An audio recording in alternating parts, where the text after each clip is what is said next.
Everyone, myself Dr. Bharat Singh Meena, assistant professor in chemistry, government college Kota. आज हम P block elements के अंतर्गत जो टॉपिक डिस्कस करेंगे वो हमारा टॉपिक रहेगा कैटेनेशन, जिसे हम श्रृंखलन के नाम से भी जानते हैं। तो आइए सबसे पहले हम ये समझते हैं कि श्रृंखलन कहते किसे हैं। किसी तत्व के परमाणुओं का परस्पर जुड़कर श्रृंखला अथवा वलय बनाने की जो प्रवृत्ति होती है उसे हम कैटेनेशन कहते हैं। और पी ब्लॉक के तत्वों में कैटेनेशन का गुण पाया जाता है। कार्बन परमाणु पी ब्लॉक तत्वों का ही एलिमेंट है जिसमें कैटेनेशन की जो प्रवृत्ति है वो इतनी अधिक है कि कार्बन के यौगिकों के स्टडी के लिए केमिस्ट्री की ऑर्गेनिक केमिस्ट्री के नाम से एक अलग ब्रांच बनाई गई जो कैटेनेशन के ही कारण है, क्योंकि श्रृंखलन की जो मुख्य रूप से प्रवृत्ति कार्बन की है, किंतु सिलिकॉन सल्फर आदि तत्वों में भी श्रृंखलन का गुण पाया जाता है, लेकिन सबसे अधिक कैटेनेशन कार्बन में ही होता है। श्रृंखलन के गुण का प्रमुख जो आधार है वो है element element atom. Element element atom के मध्य के सहसंयोजक बंध अर्थात उनकी बंध ऊर्जा, और बंध की ऊर्जा का मान इतना अधिक होगा उस तत्व में श्रृंखलन की उतनी ही अधिक प्रवृत्ति होगी। कार्बन की बंध ऊर्जा का मान 348 किलो जूल प्रति मोल होता है, जो कि सब तत्वों में अधिकतम है। ग्रुप 14 के सदस्यों की बंध ऊर्जाएं आप देखें इस प्रकार से घटते हुए क्रम में। सबसे अधिक है कार्बन 348, उसके बाद सिलिकॉन 297, उसके बाद जर्मेनियम 260 और लास्ट में टिन 240। इसलिए कार्बन की बंध ऊर्जा का मान सबसे अधिक होने के कारण लंबी लंबी श्रृंखलाएं वाले कई यौगिक बनते हैं। ग्रुप 14 में ऊपर से नीचे जाने पर आपने देखा कि जो बंध की ऊर्जा है उसका मान घटता जा रहा है, अतः इनकी कैटेनेशन की प्रवृत्ति भी घटती जाएगी। कार्बन के बाद ग्रुप में जो दूसरे नंबर पर आने वाला एलिमेंट है वो है सिलिकॉन। उसमें भी श्रृंखलन की प्रवृत्ति काफ़ी होती है। सिलिकॉन के कई श्रृंखला वलययुक्त यौगिक ज्ञात हैं। सिलिकॉन और जर्मेनियम के Si6H14, जर्मेनियम के Ge9H20 तक के हाइड्राइड ज्ञात हैं। Ge2Cl6 यौगिक भी ज्ञात है। टिन एवं लेड में भी कैटेनेशन केवल ऑर्गेनिक यौगिकों में ही होता है। हालांकि Na4Pb9 एंड Na2SN5 प्रकार के यौगिक ज्ञात हैं, लेकिन उनमें जो धातु परमाणु है वो पॉलीहेड्रल क्लस्टर के रूप में होते हैं। कुछ यौगिकों की अगर आप संरचनात्मक सूत्र देखें तो इस प्रकार से आपको दिखाई देंगे। कार्बन के कुछ यौगिक और सिलिकॉन के कुछ यौगिकों में देखें ये बेंजीन की स्ट्रक्चर है, इसी प्रकार से आइसोब्यूटेन की है। जर्मेनियम के कुछ यौगिकों की देखें तो एक वर्ग की भांति एक आवर्त में बढ़ते हुए परमाणु क्रमांक के साथ जो इलेक्ट्रॉन बंधुता या कहें ई बंध ऊर्जा घटती जाती है, इसलिए उनकी कैटेनेशन की प्रवृत्ति भी घटती जाती है। तृतीय आवर्त के कुछ सदस्यों की जो ई बंध ऊर्जा है वो इस प्रकार से हैं। देखिए कार्बन की 350, फिर नाइट्रोजन की, फिर ऑक्सीजन की, फिर फ्लोरीन की। तो तृतीय आवर्त के कुछ सदस्यों की इसी क्रम में ये बंध ऊर्जाएं भी घटती जा रही हैं। हाइड्रोजन प्रकार के नाइट्रोजन यौगिक ज्ञात हैं, किंतु इनका जो स्थायित्व है वो कार्बन की तुलना में बहुत कम है। इसका कारण संभवतया दोनों नाइट्रोजन परमाणुओं पर प्रेजेंट लोन पेयर के मध्य रिपल्सन है। नाइट्रोजन परमाणु के कार्बन मूलकों के साथ निम्न प्रकार के दो बंध यौगिक ज्ञात हैं। देखिए ये इस प्रकार से यहाँ पर ये बंध आपको दिखाई दे रहे हैं और नाइट्रोजन पर लोन पेयर। नाइट्रोजन के कुछ चक्रीय यौगिक भी ज्ञात हैं जिनके वलय में 5 नाइट्रोजन परमाणु तक हो सकते हैं, किंतु नाइट्रोजन के यौगिकों में से अधिकांश यौगिकों का स्थायित्व बहुत कम है। N2N2 प्रकार का फास्फोरस का यौगिक PH2 भी ज्ञात है, जिससे डाइफॉस्फीन कहा जाता है। ग्रुप 16 के सदस्यों में से ऑक्सीजन और सल्फर के कुछ यौगिक ज्ञात हैं, जिनमें इन तत्वों की कैटिनेशन की प्रवृत्ति प्रदर्शित होती है।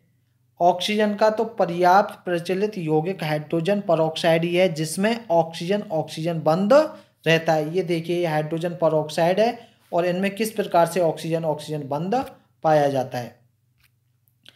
सल्फर का H2O2 प्रकार का यौगिक H2H2 हाइड्रोजन डाइसल्फाइड तो ज्ञात है, कुछ अन्य पॉलीसल्फाइड भी ज्ञात हैं। देखिए, hydrogen disulphide, hydrogen trisulphide, hydrogen tetrasulphide और हाइड्रोजन पेंटासल्फाइड। इन पॉलीसल्फाइडों में ऑक्सीकरण अवस्था की कैलकुलेशन की जाए तो वो वैल्यू एक फ्रैक्शनल आती है। H2S4 में सल्फर का ऑक्सीडेशन अंक -0.5 आएगा। इसको हम H2S4 की आणविक संरचना के आधार पर इस प्रकार समझा सकते हैं कि 2 सल्फर परमाणु -1 ऑक्सीकरण अवस्था संख्या वाले हैं और शेष 2 सल्फर परमाणु 0 ऑक्सीकरण अवस्था वाले हैं। अतः इनकी जो औसत ऑक्सीकरण संख्या होगी वो -0.5 होगी। सल्फर और ऑक्सीजन के तत्व रूप में तुलना की जाए तो सल्फर बंध ऊर्जा का मान 264 किलोजूल प्रति मोल है और ऑक्सीजन के ऑक्सीजन बंध ऊर्जा का मान 146 किलोजूल प्रति मोल से कहीं अधिक है।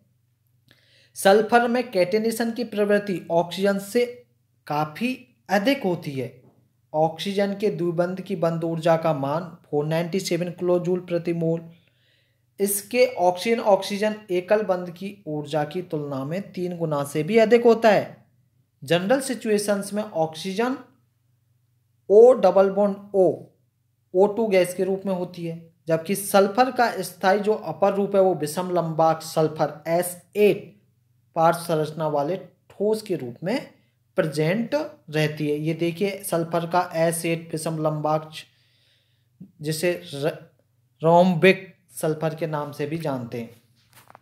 ऑक्सीजन का एक अन्य रूप भी ज्ञात है, ओजोन, जिसकी संरचना इस प्रकार से, देखिए ये ओजोन की संरचना है। इसमें ऑक्सीजन परमाणु के मध्य आंशिक द्विबंध का गुण है। ये देखिए, आंशिक द्विबंध का गुण भी है, क्योंकि इसमें ऑक्सीजन की जो बंध दूरी है वो O की बंध दूरी 1.21 तथा ऑक्सीजन सिंगल बंध H2O2 की बंध दूरी 1.49 एंगस्ट्रॉम के मध्य की है। इसमें भी बंध दूरी का मान द्विबंध दूरी से अधिक नजदीक है, अर्थात इसमें द्विबंध गुण अधिक है। इसके अतिरिक्त इसका स्थायित्व भी बहुत कम है। इस प्रकार हम कह सकते हैं कि कैटिनेशन का गुण कुल मिलाकर 3 तत्वों में प्रत्यक्ष रूप में पाया जाता है, जिसमें कार्बन के लिए जो कि अलग शाखा है और शेष 2 तत्व सिलिकॉन व सल्फर, जिसमें पर्याप्त मात्रा में कैटिनेशन का गुण पाया जाता है। अब इन सबके इनके अतिरिक्त पी ब्लॉक तत्वों के कुछ अन्य महत्वपूर्ण लक्षण हैं। इनमें देखिए, हम सबसे पहले देखते हैं पोलराइजिंग पावर एंड पोलराइजेबिलिटी, जिसे ध्रुवण शक्ति हम ध्रुवणता के नाम से भी जानते हैं।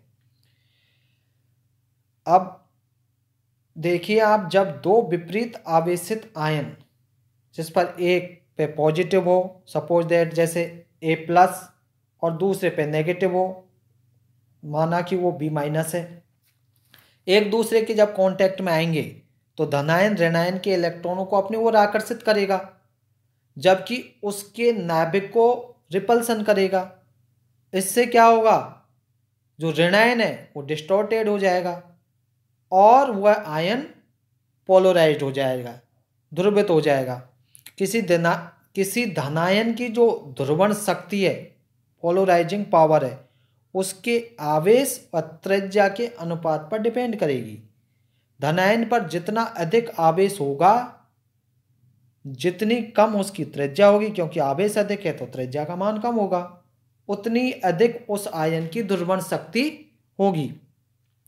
एक आवर्त में अगर आप लेफ्ट टू राइट जाएं तो धनायन की जो ध्रुवण शक्ति है वो बढ़ती जाएगी, जबकि एक वर्ग में ऊपर से नीचे की ओर जाने में उसकी ध्रुवण शक्ति कम होती जाएगी। किसी ऋणायन की ध्रुवणता उसके आवेश एवं आकार पर निर्भर करती है। एक वर्ग में ऊपर से नीचे की ओर जाने में ऋणायन के आकार में वृद्धि होगी और आकार में वृद्धि के साथ उसकी ध्रुवणता में वृद्धि होती जाएगी। इसके विपरीत एक आवर्त में ऋणायन के आकार में लगातार कमी के कारण उसकी ध्रुवणता भी कम होती जाती है।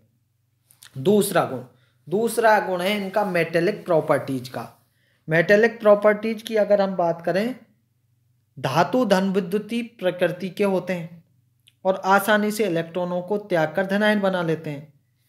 इस प्रकार से देखिए, इलेक्ट्रॉनों को त्यागा M+ और ये इलेक्ट्रॉन, और किसी तत्व की आयनन ऊर्जा जितनी कम होगी उतनी ही आसानी से वो इलेक्ट्रॉनों को खोकर धनायन बना लेगा, अर्थात उतना ही अधिक उसमें धात्विक गुण होगा।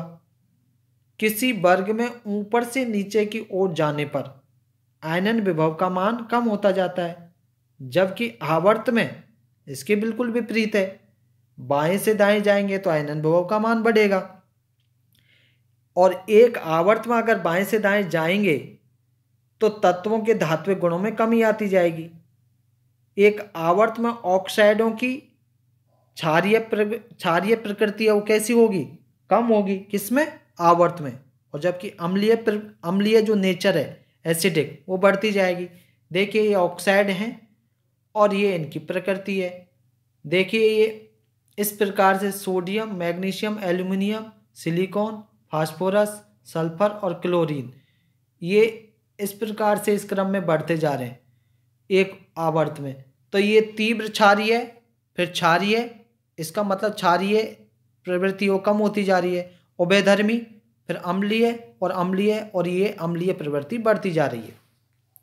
धातुओं के ऑक्साइडों की प्रकृति क्षारीय है, जबकि अधातुओं के ऑक्साइड अम्लीय प्रकृति के होते हैं।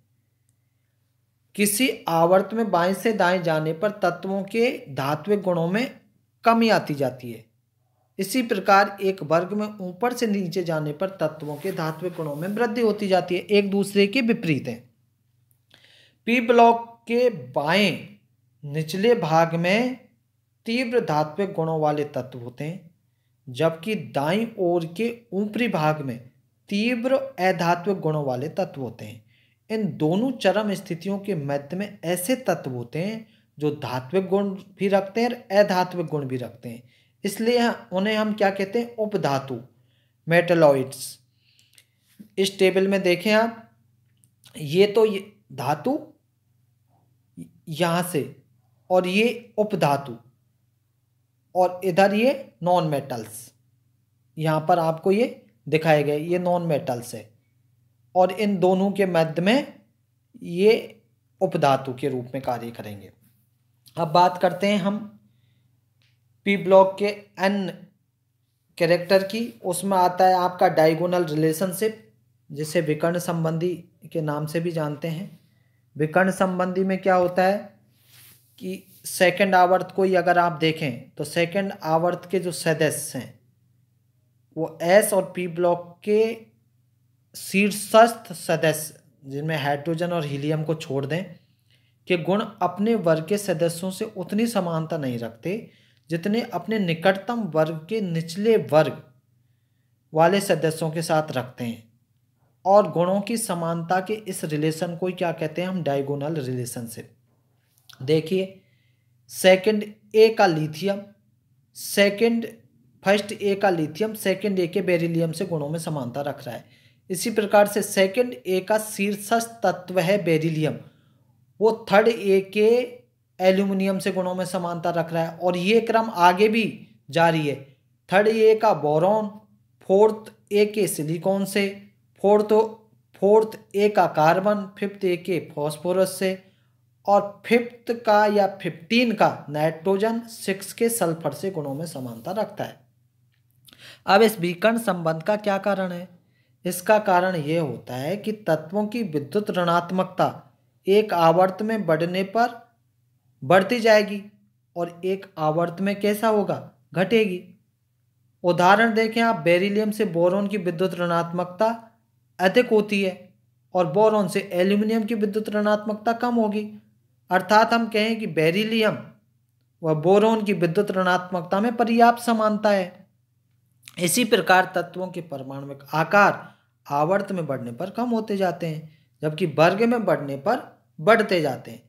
बेरिलियम व एल्यूमिनियम, बोरॉन व सिलिकॉन का आकार लगभग बराबर होता है, अतः इनके गुणों में समानता पाई जाती है और इस प्रकार से इनमें डायगोनल रिलेशनशिप के जो कारण हैं वो इनकी विद्युत ऋणात्मकता, आकार आदि के बिहाफ पर होते हैं।